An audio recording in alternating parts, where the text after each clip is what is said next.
ដើមសាច់រឿងឡើយជាមួយនឹងក្មេងប្រុសម្នាក់ដែលកំពុងតែយំហើយគេក៏ជាតួឯកនៅក្នុងសាច់រឿងរបស់យើងផងដែរនៅពេលនោះផងដែរឪពុកម្ដាយរបស់គេក៏បានសម្រេចចិត្តថាដាក់ឈ្មោះគេគឺយូសាគីណាសានៅពេលដែលគេគ្រប់អាយុចុះឈ្មោះចូលរៀនអ្នកគ្រូក៏ភ្ញាក់ផ្អើលផងដែរព្រោះថាឈ្មោះរបស់តួប្រុសរបស់យើងហ្នឹងគឺដូចជាអង្គការ NASA ដែលជាអង្គការដែលរុករកនៅឋានអវកាសអញ្ចឹងសូម្បីតែតួប្រុសរបស់យើងក៏មិនដឹងថាអង្គការ NASA ហ្នឹងគឺជាអង្គការអ្វីផងដែរនៅថ្ងៃមួយតួប្រុសរបស់យើងកំពុងអង្គុយលេងម្នាក់ឯងក៏មានក្មេងស្រីម្នាក់ដើរមកសួរតួប្រុសរបស់យើងថាតើឯងដាក់ឈ្មោះអញ្ចឹងនៅថ្ងៃអនាគតឯងគឺចង់ធ្វើការនៅអង្គការ NASA មែនទេនៅពេលនោះតួប្រុសរបស់យើងក៏បានឆ្ងល់ថាអង្គការ NASA ហ្នឹងគឺជាអ្វីអង្គការ NASA ហ្នឹងគឺជាអង្គការមួយដែលបញ្ជូនរកកាត់ទៅរុករកនៅលើឋានអវកាសនៅពេលនោះតួប្រុសរបស់យើងក៏បានដឹងពីក្តីសម័យរបស់គេផងដែរគឺគេគឺចង់ធ្វើជាអាកាសយានិកចាប់ពីថ្ងៃនោះមកតួប្រុសរបស់យើងក៏បានសម្រេចចិត្តថាគឺខិតខំប្រឹងរៀនទាំងថ្ងៃទាំងយប់តែម្ដងហើយតួប្រុសរបស់យើងក៏បានប្រឹងប្រែងហ្វឹកហាត់រាងកាយរបស់គេផងដែរដើម្បីឲ្យមានភាពរឹងមាំនិងឆាប់លូតលាស់ហើយសាច់រឿងរបស់យើងក៏បានកាត់មកប្រហែលឆ្នាំក្រោយមកនៅពេលនេះតួប្រុសរបស់យើងគឺធំហើយនៅពេលនេះតួប្រុសរបស់យើងក៏បានដាក់ឈ្មោះចូលក្នុងមហាវិទ្យាល័យផងដែរនៅពេលនោះតួប្រុសរបស់យើងពិតជាមានភាពជឿជាក់ខ្លាំងមែនទែនថាគេនឹងអាចចូលនៅក្នុងមហាវិទ្យាល័យបានដោយងាយស្រួលនៅពេលនោះអ្នកធ្វើការនៅទីនោះក៏បានសួរតួប្រុសផងដែរតើតួប្រុសរបស់យើងមានសារៈបំរុងដែរឬទេពេលនោះតួប្រុសរបស់យើងក៏បានឆ្លើយវិញថាគេគឺមិនបាច់ត្រូវការសាលាបំរុងទេព្រោះថាសមត្ថភាពរបស់គេនៅពេលនេះគឺអាចចូលសាកលវិទ្យាល័យបានដោយងាយស្រួលព្រោះថាគេគឺមានឈ្មោះថាយូសាគីណាសានៅពេលនោះអ្នកធ្វើការនៅទីនោះគេក៏បាននិយាយថាខ្ញុំមិនខ្វល់ថាអ្នកឯងគឺឈ្មោះអ្វីសមត្ថភាពអ្វីក៏ដោយតែខ្ញុំចង់ប្រាប់អ្នកថាអ្នកគួរតែមានសាលាបំរុងទុកមួយទៅព្រោះវាអាចមានករណីបរាជ័យដែលធ្វើឲ្យអ្នកខាត់បងពេល1ឆ្នាំដោយឥតន័យបាននៅពេលនោះតួប្រុសរបស់យើងថាគឺគេមិនបាច់ត្រូវរៀបចំសាលាបំរុងទុកអីទេជាមួយនឹងសមត្ថភាពគេប៉ុណ្នេះគឺគេមានភាពជឿជាក់លើខ្លួនឯងតែម្ដងដោយសារពិបាកនិយាយខ្លាំងពេកក៏ហុចក្រដាសប្រឡងទៅឲ្យតួប្រុសហ្មងទៅព្រោះថានេះគឺជាក្រដាសប្រឡងដែលតួប្រុសរបស់យើងបានធ្វើហើយបន្ទុកដែលតួប្រុសរបស់យើងទទួលបាននោះគឺចំនួន498បន្ទុកភាគ500អញ្ចឹងគឺ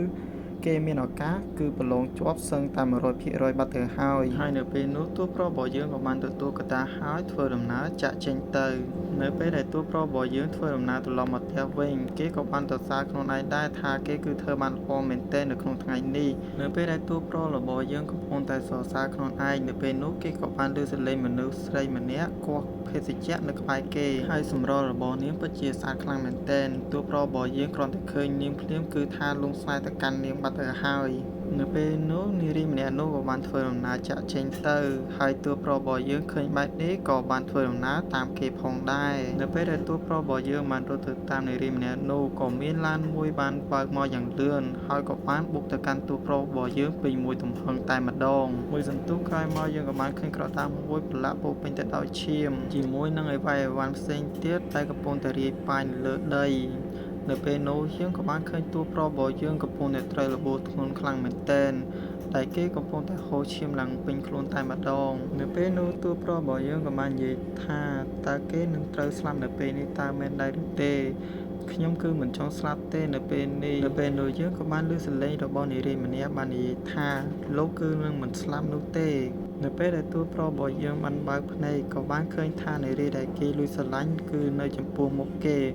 តែហេតុអ្វីក៏នាងមានរបួសអញ្ចឹងនៅពេលនោះតកងឡានក៏បានចេញមកហើយក៏បានសួរមកកាន់អ្នកទាំងពីរតើអ្នកទាំងពីរមានបញ្ហាអ្វីដែរឬទេនៅពេលនោះតួស្រីរបស់យើងក៏បានងើបមកហើយនិយាយថានាងគឺមិនអីនោះទេតែលោកគួរតែទេហៅឡានពេទ្យមកព្រោះថាបុរសម្នាក់នេះគឺបាត់បង់ឈាមច្រើនខ្លាំងណាស់ហើយគេក៏ត្រូវរបួសខ្លាំងផងដែរនៅពេលនោះតួប្រុសរបស់យើងក៏ចង់និយាយទៅកាន់តួស្រីរបស់យើងផងដែរប៉ុន្តែដោយសាររាងកាយរបស់គេត្រូវរបួសខ្លាំងពេកគឺនិយាយមិនកើតនោះទេតួស្រីរបស់យើងក៏ឃើញបែបនេះក៏បាននិយាយទៅកាន់តួប្រុសរបស់យើងថាលោកគួរនៅស្ងៀមទៅព្រោះថានៅពេលនេះរាងកាយរបស់លោកគឺពិតជាត្រូវរបួសខ្លាំងណាស់បើលោកនៅមិនស្ងៀមទេលោកអាចនឹងស្លាប់ដោយសារហូរឈាមអស់ពីខ្លួននៅពេលដែលតួស្រីរបស់យើងនិយាយហើយនាងក៏បានធ្វើដំណើរចាក់ចេញពីទីកន្លែងនោះផងដែរតួប្រុសរបស់យើងឃើញបែបនេះហើយបានត្រឹមតែលើកដៃមើលទៅកាន់នាងតែប៉ុណ្ណោះហើយតួប្រុសរបស់យើងក៏បានគិតក្នុងចិត្តថានៅពេលនេះនាងពិតជាស្រស់ស្អាតដូចព្រះនាងតាកូយ៉ាអញ្ចឹង មិនយូរប៉ុន្មានតួប្រុសរបស់យើងក៏មានកម្លាំងងើបឡើងមកវិញហើយតួប្រុសរបស់យើងក៏បានទៅឈរខាងក្រោយអ្នកដឹកជញ្ជូនធ្វើឲ្យបុរសម្នាក់នោះពិតជាភ័យខ្លាំងមែនទែននៅពេលនោះតួប្រុសរបស់យើងក៏បានសួរទៅកាន់លោកពូម្នាក់នោះថាតើនារីអំបែងមិញបានទៅណាបាត់ទៅហើយលោកពូម្នាក់នោះគ្រាន់តែលើហើយពិតជាគាំងខ្លាំងមែនទែននៅកណ្ដាលដល់ពេលដែលតួប្រុសរបស់យើងកំពុងតែសួរឈាមដែលនៅលើក្បាលរបស់គេក៏បានផ្ទុយឡើងមួយរំពេចទោះបីជាក្បាលហូរឈាមប៉ុណ្ណឹងក៏តួប្រុសយើងនៅតែមិនខ្វល់ក៏បានសួរទៅកាន់លោកពូម្នាក់នោះតើនាងទៅខាងណាបាត់ទៅហើយលោកពូម្នាក់នោះក៏បានឆ្លើយថានាងបានទៅទិសខាងឆ្វេងបាត់ទៅហើយប្រុសរបស់យើងគ្រាន់តែដឹងភ្លាមគឺថារត់ទៅវឹងតែម្ដងមិនខ្វល់ថារបួសគេនៅក្នុងខ្លួននេះគឺឈឺប៉ុណ្ណាក៏ដោយមិនយូរប៉ុន្មានតួប្រុសរបស់យើងក៏បានឃើញតួស្រីនៅកន្លែងចំណតឡានហើយតួប្រុសរបស់យើងក៏បានចូលទៅចំណតឡាននោះជាមួយនឹងតួស្រីព្រមទាំងនិយាយពាក្យថាខ្ញុំពិតជាសប្បាយចិត្តណាស់ដែលបានជួបនាងម្ដងទៀតហើយមើលតួប្រុសរបស់យើងដើរតៃវា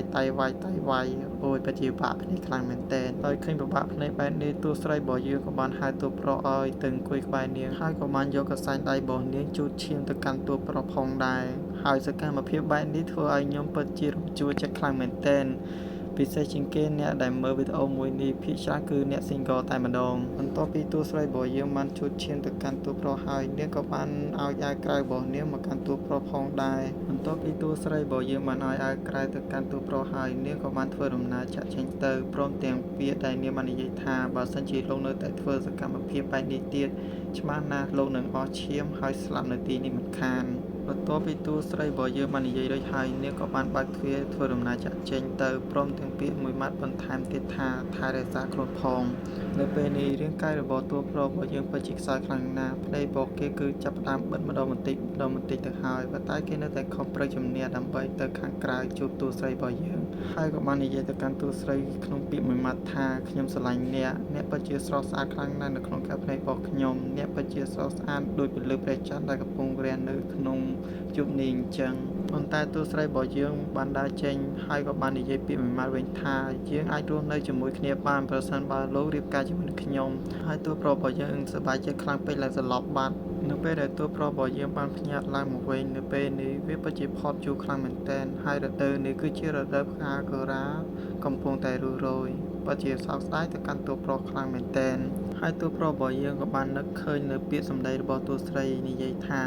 យើងនឹងនៅជាមួយគ្នាបើសិនជាលោករៀបការជាមួយនឹងខ្ញុំបន្ទាប់ពីគិតរួចហើយតួប្រុសរបស់យើងក៏បានរុញអទេសរុញរបស់គេនឹងធ្វើដំណើរចាក់ចេញទៅនៅពេលនេះតួប្រុសរបស់យើងចាប់ផ្ដើមខំប្រឹងប្រែងរៀនឡើងវិញហើ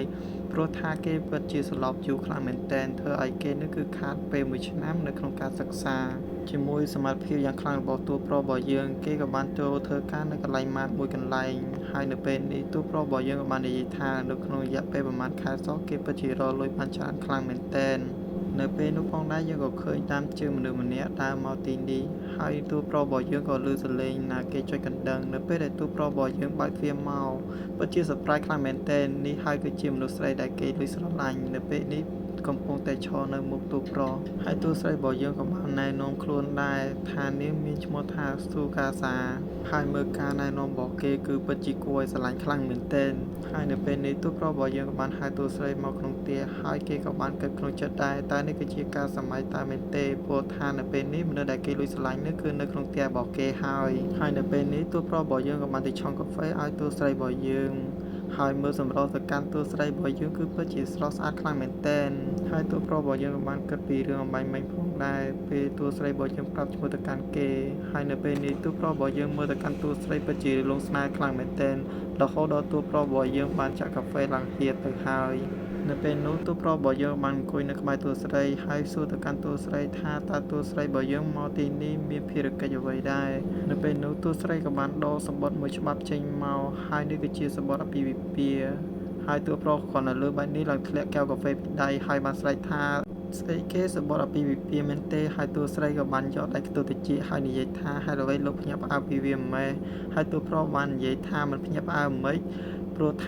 ាតួស្រីរបស់យើងបានយកកតាមកទីនេះភ្លាមទាំងគេមិនទាន់បានត្រៀមចិត្តអីក្រែងលោកសន្យាមួយខ្ញុំហើយអីពេលខ្ញុំនិយាយថាយើងអាចនៅមួយគ្នាបានបើសិនជាលោករៀបការជាមួយនឹងខ្ញុំគ្រាន់តែនឹកឃើញរឿងចាស់ភ្លាមធ្វើឲ្យតួប្រុសរបស់យើងពិតជាអៀនខ្លាំងមែនទែនហើយឃើញសកម្មភាពតួប្រុសបែកអញ្ចឹងតួស្រីក៏ចង់យកកតាទៅវិញតែត្រូវបានតួប្រុសរបស់យើងឆក់យកមកវិញយ៉ាងលឿនហើយតួប្រុសបាននិយាយថាខ្ញុំនឹងបំពេញវានៅឥឡូវនេះហ ហើយនៅពេលនេះតួប្រុសរបស់យើងក៏បានបំពេញឈ្មោះនិងអាយុរបស់គេចូលទៅកាន់កណ្ដាលនោះហើយនៅពេលដែលតួប្រុសរបស់យើងកំពុងតែបំពេញនៅពេលនោះតួប្រុសរបស់យើងក៏បានសម្លឹងទៅកាន់តួស្រីរបស់យើង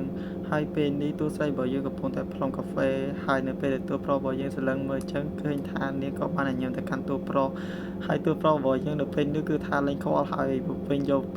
តែម្ដងនៅពេលតួប្រុសរបស់យើងបានបំពេញរួចហើយគេក៏បានបោះត្រានៅលើកណ្ដាលនោះផងដែរហើយក៏បានហុចទៅកាន់តួស្រីយ៉ាងមានសភាពរាបសារហើយនៅពេលតួស្រីរបស់យើងបានបើកមើលក៏បានឃើញថាតួប្រុសរបស់យើងមានឈ្មោះថាយូសាគីណាសាអាយុ18ឆ្នាំហើយចាប់ពីថ្ងៃនេះតួស្រីរបស់យើងនឹងដាក់តកូលដូចជាតួប្រុសអញ្ចឹងគឺយូសាគីស្ទូកាសាហើយម៉ែឈ្មោះឡាប្រូហើយតួស្រីពិតជារំភើបណាស់ក៏បាននិយាយថាឈ្មោះថ្មីរបស់ខ្ញុំពិតជាវីរ៉ូខ្លាំងមែនទែនធ្វើឲ្យតួប្រុសរបស់យើងនៅពេលនេះគឺថាអៀនមកក្រហមហើយនៅពេលដែលគេនិយាយរួចហើយនៅពេលនេះតួប្រុសនិងតួស្រីរបស់យើងក៏បានធ្វើដំណើរទៅកន្លែងបញ្ជាសម្បត្តិរៀបការបន្ទាប់ពីដើរសំណេះសំណាលគ្នាមួយសន្ទុះនៅពេលនេះអ្នកទាំងពីរក៏បានដល់កន្លែងដែលបញ្ជាសម្បត្តិរៀបការហើយនៅពេលនោះអ្នកធ្វើការនៅទីនោះក៏បាននិយាយទៅកាន់អ្នកទាំងពីរផងដែរសម្បត្តិទាំងពីរនេះគឺវាត្រឹមត្រូវហើយតែអ្នកទាំងពីរបានសួរមតិយោបល់អាណាព្យាបាលហើយឬនៅពេលនោះតួស្រីរបស់យើងក៏បានដកក្រដាសមួយឲ្យទៅកាន់លោកតានោះហើយលោកតានោះក៏បាននិយាយថានៅពេលនេះអ្នកទាំងពីរគឺអាចខ្លាចជាប្តីប្រពន្ធស្របច្បាប់ហើយបន្ទាប់ពីបញ្ជាក់រួចហើយនៅពេលនោះលោកតាក៏បានឲ្យដើមឈើមួយមកកាន់អ្នកទាំងពីរនៅពេលនោះតួស្រីរបស់យើងក៏បានហុចដៃមកកាន់តួប្រុសហើយក៏បានសួរទៅកាន់តួប្រុសថាតើលោកចង់កាន់ដៃខ្ញុំដែរឬទេហើយតួប្រុសរបស់យើងចាំការទៀតគឺថាចាប់ហ្វាប់យកតែម្ដងហើយនៅពេលនោះគឺពិតជាស្វីតខ្លាំងមែនតើប៉ុន្តែដោយសារតួប្រុសរបស់យើងតែកាន់ដៃមនុស្សស្រីនៅពេលនោះគេក៏បានកាន់ដៃតួស្រីយ៉ាងខ្លាំងហើយតួស្រីបាននិយាយថាអូយឈឺខ្លាំងណាស់តើលោកកាន់ដៃខ្ញុំខ្លាំងបែបនេះមែនទេហើយតួប្រុសរបស់យើងក៏បានកវាដៃចេញហើយបាននិយាយពាក្យថាខ្ញុំសុំទោសព្រោះតែខ្ញុំមិនដែលកាន់ដៃមនុស្សស្រីពីមុនមកនោះទេហើយនៅពេលនោះតួស្រីរបស់យើងក៏បានកាន់ដៃតួប្រុសរបស់យើងធ្វើដំណើរត្រឡប់ទៅផ្ទះវិញហើយតួប្រុសរបស់យើងក៏បានកាន់ដើមឈើហើយសួរទៅកាន់តួស្រីតើដើមឈើមួយនេះគឺទុកនៅផ្ទះខ្ញុំមែនទេហើយតួស្រីក៏បាននិយាយថាត្រូវហើយវានឹងដាំនៅផ្ទះរបស់អ្នក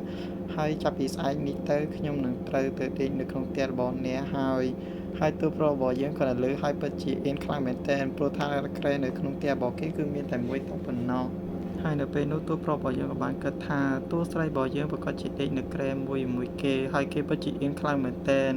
ហើយនៅពេលនោះតួប្រុសរបស់យើងពិតនិយាយឮខ្លាំងមែនទែនពេលនោះតួស្រីរបស់យើងក៏បានឮផងដែរហើយនាងក៏បានញញឹមហើយនៅពេលនេះសាច់រឿងរបស់យើងក៏បានដល់ទីបញ្ចប់ផងដែរណាបងប្អូន